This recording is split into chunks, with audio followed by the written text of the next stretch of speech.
Здравствуйте, уважаемые зрители YouTube-канала «И грянул Грэм». У нас очередной эфир из серии борьбы с фейками. Ну, если так образно назвать эти передачи. И вот сегодня у нас еще один гость. Давайте увидим нашего гостя. Здравствуйте. Я хочу вас представить. Да, здравствуйте. Виктор Денисенко, доктор социальных наук, глава Центра исследований коммуникационного влияния и пропаганды при факультете коммуникаций Вильнюсского университета, Литва. Так что я правильно, да, все произнес? Да, абсолютно. Ну что ж, Виктор, очень рад вас приветствовать в нашем эфире. И хотелось бы, наверное, начать, как говорили, раз уж мы в университете, тем более в Вильнюсском, я тоже там когда-то учился, так что вспомним об ОВА, то есть с самого начала. Что такое фейк? Вот сейчас появилось это слово. Раньше, в годы моей молодости, употребляли утка или там газетная утка. Иногда просто вранье говорили. А вот фейк – это уже что-то такое стало современно-модерновое. Вот как сейчас вы опишете это явление? На самом деле, можно сказать, что действительно, если смотреть на корни явления, то в первую очередь это утка новостная или журналистская утка, как она называлась. Но сегодня, пожалуй, можно сказать, что само понятие фейка, оно стало шире, нежели вот некогда вот та же самая журналистская утка, поскольку журналистская утка в первую очередь это было такое явление, связанное с определенным непрофессионализмом журналистов. Так как, если мы говорим о профессиональной журналистике, то проверка фактов – это как бы обязательное условие. Согласно всем теориям, принципам и стандартам, журналист обязан докопаться до правды, и только когда он уверен в том, что установил все необходимые факты, он эту информацию передает, скажем так, дальше. Он ее публикует или представляет в телевизионном эфире. Однако интернет многое изменил и в сфере журналистики, и в целом в сфере коммуникации. И сегодня, скажем так, возможность общаться с широкой публикой есть не только у журналистов, но в принципе, у любого человека, у которого есть доступ в интернет, у которого есть определенные способности, желания и амбиции. И сегодня новостную повестку формируют не только традиционные СМИ, не только журналистика. Опять же, к традиционным СМИ сегодня можно отнести интернет-журналистику, но также и разного рода блогеры, видеоблогеры, так называемые, сейчас появилось еще одно новое слово, инфлюенсеры, то есть, в принципе, лидеры мнений, если использовать традиционное определение. И поэтому количество недостоверной информации, к сожалению, растет, скажем так, в геометрической прогрессии. И, в принципе, чтобы определить вот эту недостоверную информацию, стали использовать английское слово «фейк». Но опять же, почему английское слово? Поскольку в первую очередь, скажем так, западные ученые стали широко обсуждать эту тему и эту проблему. Как известно, фейк – это что-то ненастоящее, и термин фейк-ньюс, собственно говоря, уже укрепился, скажем так, в разных языках. Ну, опять же, в Литве могу сказать, что мы ищем всякого рода альтернативы этому термину. Есть один термин, который мне очень нравится, по-литовски он звучит как «мелогена», то есть просто это составное слово от мелот и мелагис, то есть тот, кто врет, и науена – новость. В общем, такое тоже фейк-ньюс, но только по-литовски. Ну, вот это тут очень интересный момент, ведь новость, которая по сути своей является лживой, неправдой, она же может иметь разные генерации. С одной стороны, это может быть злонамеренное введение в заблуждение. Ну, особенно это в условиях войны, явно такое, напустить туману, да, как оружие. Второй момент – это может быть просто-напросто от незнания. Журналисты могут, или не только вот эти инфлюенсеры, могут давать какую-то новость, просто не понимая сути вещей. И, наконец, есть вариант, когда это может быть просто ошибка какая-то. Вот существует какое-то вот деление, разделение на какие-то отдельные еще дробные части, так скажем, больше дробной классификации всех этих явлений. Да, такое разделение существует. В первую очередь, тут опять же необходимо упомянуть два термина, которые в оригинале по-английски звучат. Ну, disinformation или дезинформация – известный термин, да, но появился и новый термин, который по-английски звучит misinformation. Опять же, очень часто его просто калькируют как мисинформация. И в чем разница? В принципе, дезинформация – это как раз тот случай, когда недостоверная, выдуманная или искаженная информация распространяется злонамеренно. То есть присутствует вот этот момент злого умысла, можно сказать. Но при этом вы абсолютно правы, в информационном поле очень часто можно столкнуться с явлением, когда человек увидел какую-то вот новость или псевдоновость, какую-то информацию, она ему показалась достоверной, он в нее поверил и поделился ею, скажем так, у себя в социальных медиа, в социальных сетях, и как бы дальше ее распространил.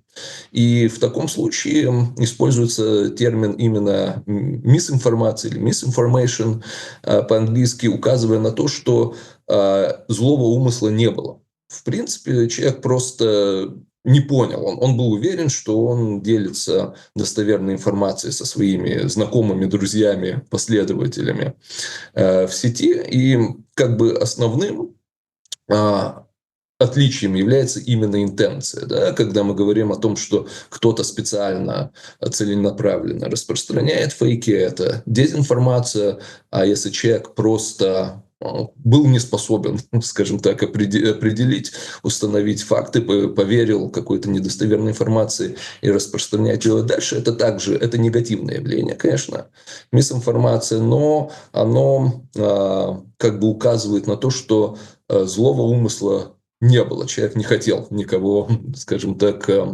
дезинформировать. Вот это очень интересный момент, как человек может оценить информацию, которую он увидел, услышал, которая к нему пришла, насколько она достоверна и насколько большая вероятность, что это лживая информация, либо просто ошибочная. Какие есть вот алгоритмы поведения? Пришла новость, как нужно с ней общаться? Это, конечно, очень хороший вопрос. И тут существует большое количество нюансов. Я постараюсь их определить. Пожалуйста. Ну, в первую очередь, когда я веду какие-то вот обучающие тренинги, связанные именно с медиаграмотностью, я всегда говорю, что мы должны быть реалистами. Мы живем в мире, в котором существует огромное количество информации, и мы фактически погружаемся в поток информации каждый день. И очень трудно себе представить, вообще вообразить то количество информации, важной, неважной, с которой мы сталкиваемся ежедневно. И поэтому я всегда говорю, нельзя абсолютизировать и нельзя ожидать, что человек будет проверять каждый элемент информации, который попадает в его поле зрения каждый день, поскольку просто жизни на это не хватит. Поэтому я всегда говорю, что в первую очередь, конечно, проверять необходимо какую-то важную или такую острую информацию. И особенно если человек дальше хочет ей поделиться, опять же, в социальных сетях, поскольку мы очень часто об этом не задумываемся, но когда мы вот нажимаем вот эту кнопку «поделиться», «share» и так далее, в принципе, ну, каждое действие имеет последствия. И мы, на мой взгляд, должны принимать ответственность за то, что мы делаем. Да, и понятное дело, что если я хочу там поделиться какой-то фотографией котика или собачки, чтобы доставить удовольствие другим, тут, ну, как бы все в порядке. Но если я делюсь некой политической новостью, которая может вызвать не знаю, какое-то негативное чувство или вызвать панику у кого-то или возмущение, степень ответственности, я бы сказал, она больше. Это такой бэкграунд, скажем так. Если же переходить к сути вопроса, как проверяется информация, то существуют определенные правила, по которым работают, опять же, те же журналисты, которые занимаются сейчас вот этот проверка фактов или факт-чекинг, фактически стал новым отдельным жанром журналистики, что, опять же, показательно, что во многом как бы иллюстрирует, в какие времена мы живем. Каковы основные принципы? Факт-чекеры, они проверяют именно ту информацию, которая обладает, ну, фактологией, да? Поскольку считается, что существует мнение. Конечно, мнение в лучшем случае оно должно быть основано на фактах, но не всегда так происходит. Поэтому проверить в первую очередь можно информацию, которая подается как некий факт. Ну, условно говоря, возможно, некие статистические данные, возможно, какие-то иные важные вещи. Это во-первых. Во-вторых, скажем так, необходимо знать те источники информации, которые позволяют проверить, скажем так, эту информацию. Ну, в первую очередь, если мы говорим о статистике, с этим проще всего. Обычно статистические данные, они даются в открытом доступе. Многие данные, например, там, количество населения страны или там, уровень экономики, обычно можно проверить и не поддаваться на утверждение о том, что, не знаю, там, страна находится в глубоком экономическом кризисе. Да? Не путать некоторые проблемы, связанные с, скажем так, с экономикой, и связывать их, скажем так, с тем, что ситуация является катастрофичной. Простите минуту. Спрашивал бы, с меня Этерис и Гугалис. Простите. Тут небольшой технический сбой. Опять же, я всегда советую знать, какие источники информации являются достоверными.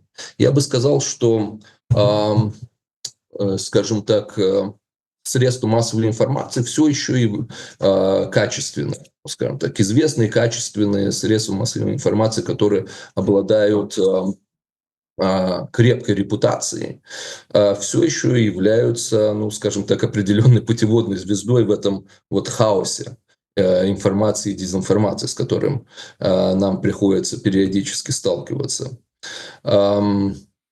Поэтому я считаю, и еще один важный принцип – это проверять информацию по разным источникам. Опять же, было бы, наверное, наивно ожидать, что каждый пользователь интернета будет профессионально работать как журналист, проверяя информацию, долго и упорно копаться в каких-то потоках информации, проверять один или другой сайт. Но если мы говорим о какой-то новости, то можно просто зайти, скажем так, на разные информационные источники, разные сайты СМИ и посмотреть, пишут ли мировые СМИ, скажем так, или национальные СМИ об этом? Есть ли какая-то информация? Какую информацию подают? Поскольку, опять же, я хочу подчеркнуть, что, на мой взгляд, роль журналиста, она даже по-своему, скажем так, вырастает в наше время, поскольку было очень много опасений, что интернет и сначала блоги, интернет-дневники, потом социальные сети, что они просто убьют журналистику, но я бы сказал, что происходит наоборот. Все равно людям необходим некий источник достоверной информации, а журналисты – это те люди, которые в силу профессии профессионально работают с информацией. Поэтому, да. Вот хотелось бы развить эту мысль, потому что, Мгм. когда вы говорите вот про журналиста, да, ну, журналист не в состоянии, хотя надо сказать, что в золотой век журналистики, в 20 веке была такая специализация: спортивные журналисты, юридические, судебные журналисты, научные журналисты. То есть очень часто это были люди, которые имели даже высшее образование в данной области, либо, например, футбольный журналист, он сам был футболист и тоже, как сказать, не последнего десятка. То сейчас получается следующая вещь. Журналист ведь не в состоянии знать все, и когда появляется эксперт, и вот этот институт экспертов иногда вызывает большое подозрение, потому что журналист не в состоянии, как бы теоретически, проверить слова эксперта. Ведь зачем он спрашивает эксперта, если он сам что-то знает? То есть он его, эксперта, спросил, а эксперт может дать непроверенную или некачественную, или субъективную информацию. Вот, кстати, могу вспомнить, это как история с COVID-19. Ой, сколько тогда было экспертных мнений, которые полностью противоречили друг другу. Вот как сейчас быть с этим делом, с экспертами?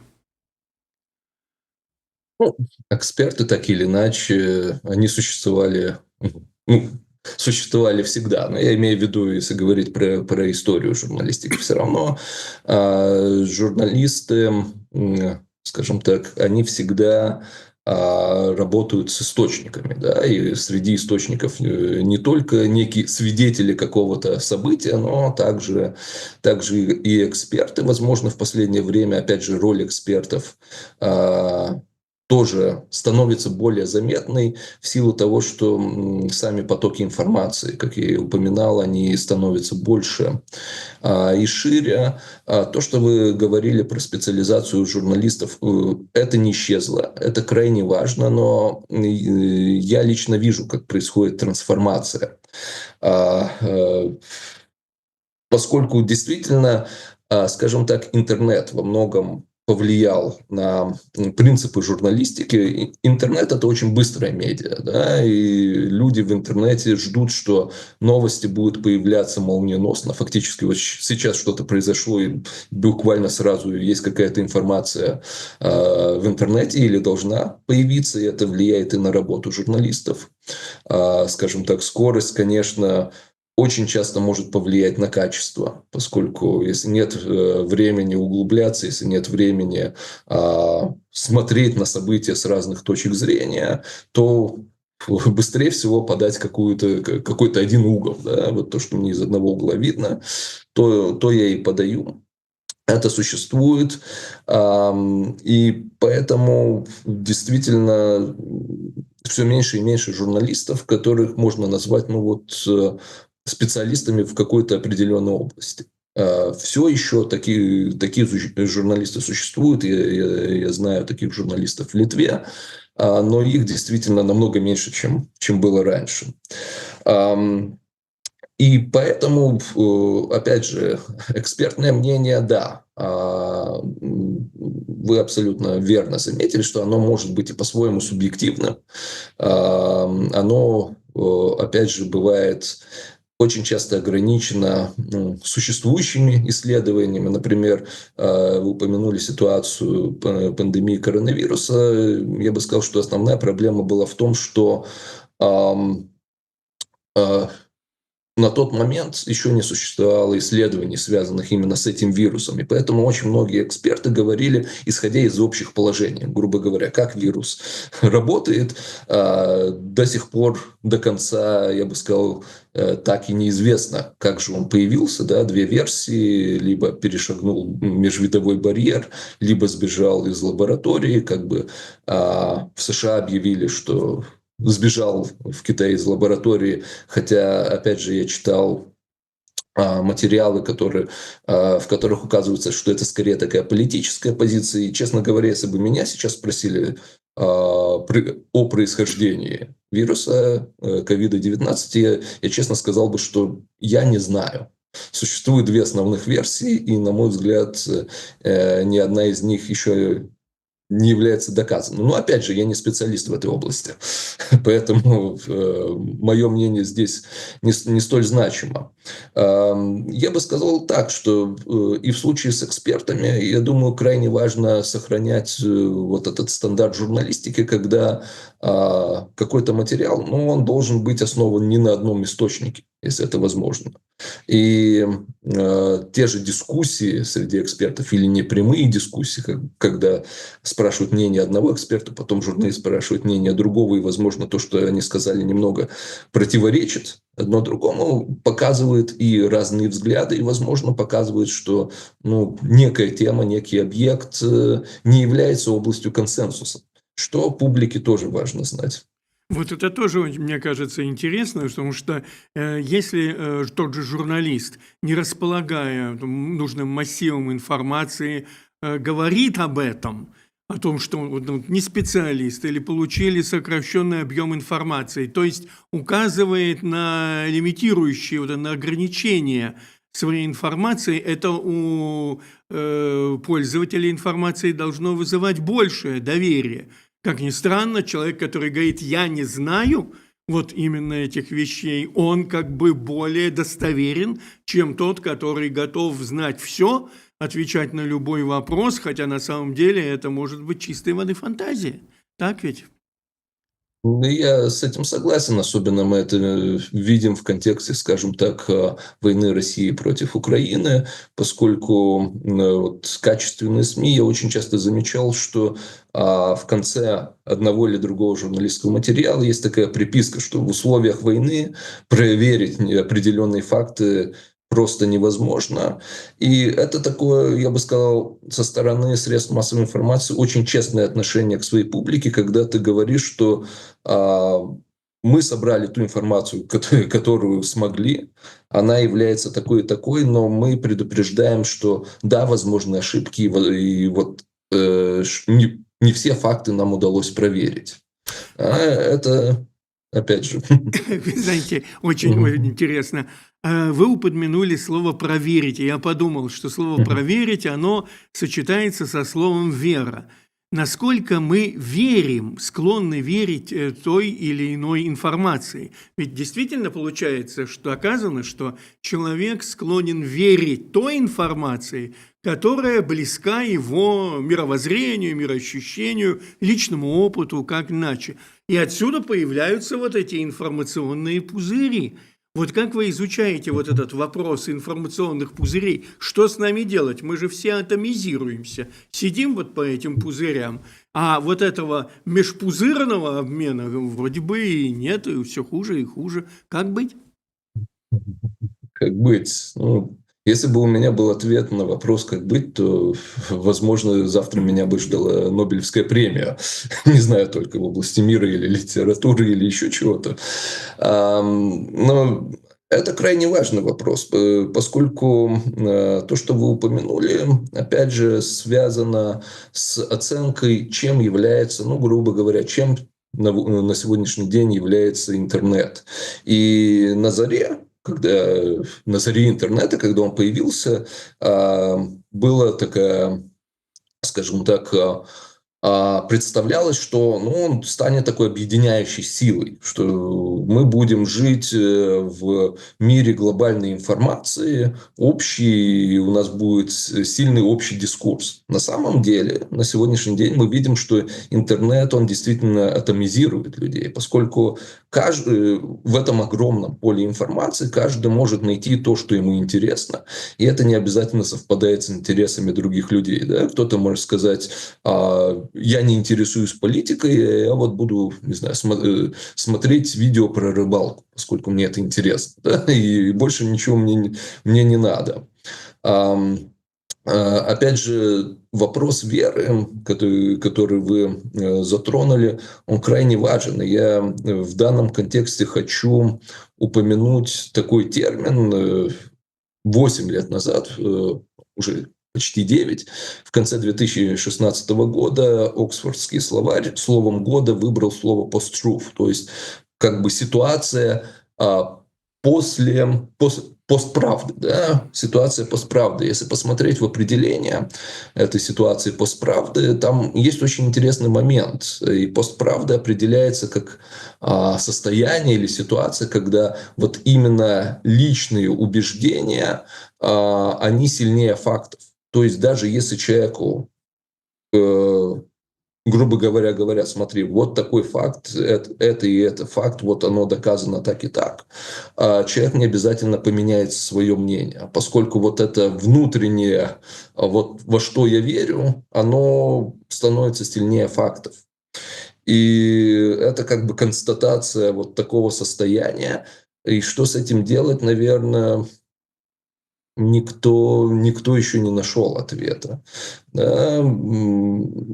Действительно, мы по-своему, наверное, живем в определенном таком постмодернистском мире, когда все смешано, и человек может просто прямо говорить: а вот мне все равно кажется, что оно так, сколько бы фактов ему не приводили. И в этой ситуации, опять же, крайне важен разговор именно о вот так называемом критическом мышлении, поскольку что такое критическое мышление? Мне сам термин, он не всегда нравится, поскольку очень часто это кажется, что что такое критическое мышление, что я всему не доверяю. На самом деле я бы сказал аналитическое мышление. Это более верный термин, когда мы способны анализировать информацию и способны признавать, когда мы сами не правы. Поскольку, как я говорю, наверное, не существует человека, который в своей жизни не ошибался бы. Или чьи воззрения потом бы не менялись под влиянием, опять же, каких-то определенных фактов и новой информации. Вот способность принимать это, способность все-таки понимать, что факты важны, и факты именно являются фактами, она крайне важна, скажем так, в нынешнем информационном пространстве. Не кажется ли вам, что вот особенно современное поколение в плане вот как раз борьбы за правильность информации, в борьбе с фейками, немного нетерпеливо и жестко по отношению к вот этим вот носителям? Понимаете, когда говорят о том, что вот это все фейк, и ты либо нехороший человек, либо, прошу прощения, недалекий, глупый человек, раз ты это все передаешь и в это веришь. И получается, что вместо как бы пропаганды своих знаний, вот точных, занимается все это, как начинает идти на грань с обидой, иногда даже с прямыми оскорблениями.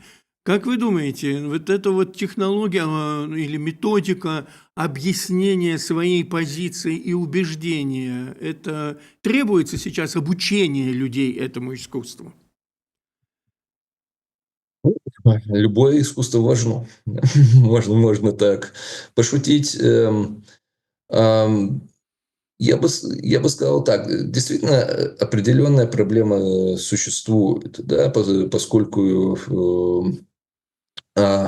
Если ты говоришь другому человеку, ты веришь в фейки, ты веришь там, в теорию заговора и так далее, какой ты дурак, ну, тогда на какую коммуникацию рассчитывать не приходится. Да? И если ты обзываешь человека дураком, он тебе говорит просто сам дурак и уходит. Да. Естественно, психологическая реакция. Поэтому я всегда подчеркиваю, что скажем так, вот факт-чекинг, он важен. Если мы посмотрим на то, как те же журналистские тексты по факт-чекингу выстраиваются, эти тексты, они сложнее, нежели там утверждения. Вот тот сказал то-то и то-то, и он солгал. Да? Поскольку необходимо доказать. Нельзя просто сказать, вот это фейк. Если ты говоришь, это фейк, ты должен доказать. У тебя должны быть аргументы, чтобы утверждать, что это фейк. Поскольку иначе мы действительно можем оказаться в таком мире, который отчасти он реализуется, да, если смотреть даже на политическую риторику, когда определенные политики, та информация, которая им не нравится, они говорят, это фейк, да, или журналисты все врут и так далее. Мы слышим подобные высказывания, и это, на мой взгляд, крайне опасно. Вопрос в целом, если вернуться к вопросу, как разговаривать с теми людьми, которые, ну, скажем так, верят определенным фейкам или недостоверной информации, или которые поддаются тому, когда их внутренние убеждения, скажем так, сильнее неких определенных объективных фактов. Я бы сказал так. Меня журналисты на самом деле нередко спрашивают, что делать, как общаться с такими людьми. У меня есть один рецепт, который не является абсолютным. Он с кем-то может сработать, с кем-то может не сработать, но я всегда говорю, что если вы уже хотите как бы человека не то что как бы переубедить или доказать ему, что он не прав, то не нападать, да, не нападать, но попросить этого человека самого рассказать историю. Ну, грубо говоря, если человек там утверждает, не знаю, что Земля плоская, и еще что-то, попросить его аргументировать, попросить его рассказать и так далее. И, возможно, когда он сам будет проговаривать то, во что он там верит, он, возможно, увидит, очень часто видны такие логические несостыковки.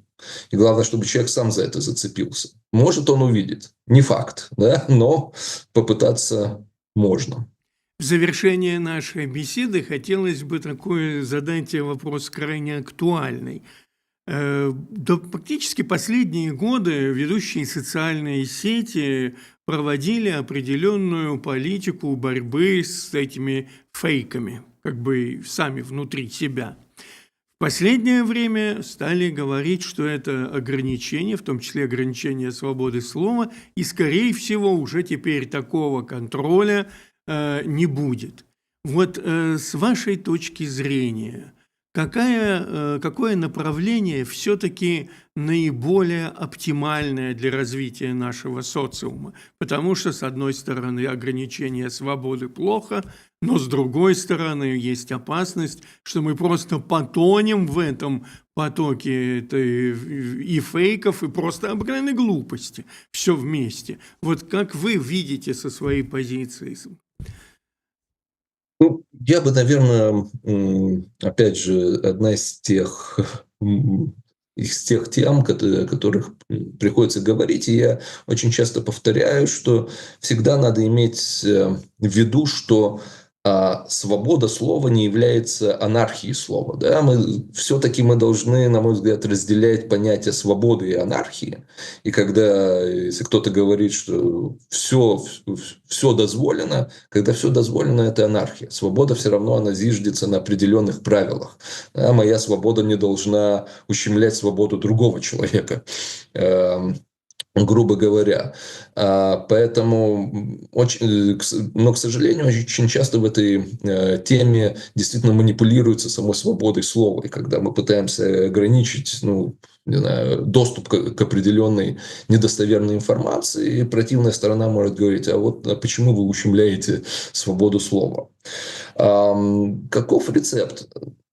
Ну, опять же, велосипеда я тут не изобрету, как говорится, или наоборот изобрету, говоря о том, о чем говорят многие, опять же, специалисты, эксперты. На мой взгляд, вот медиаобразование, то, что называется media literacy по-английски, я надеюсь, что рано или поздно эта дисциплина, она просто будет внедрена в школьную программу. И я тут говорю даже не только о, скажем так, о способности опознавать фейки, поскольку, на мой взгляд, вот эта медиаграмотность, она намного шире. Ну, она должна охватывать и вопрос этики, общения в социальных сетях, еще очень много подобных вещей. Ну и, конечно же, способность проверять информацию. И вот когда само общество будет достаточно способно, да, реагировать, узнавать недостоверную информацию, проверять самую важную информацию и ответственно делиться, да, информацией, я думаю, это именно это является такой дорогой к успеху, поскольку в противном случае мы действительно можем потонуть в фейках. Ну что ж, большое спасибо. Я еще раз напомню нашим зрителям, у нас в гостях был Виктор Денисенко, доктор социальных наук, глава Центра исследований коммуникационного влияния и пропаганды при факультете коммуникаций Вильнюсского университета. Большое спасибо, Виктор. Мы желаем вам успехов в вашей нелегкой работе и будем надеяться на новые встречи. До свидания. До свидания.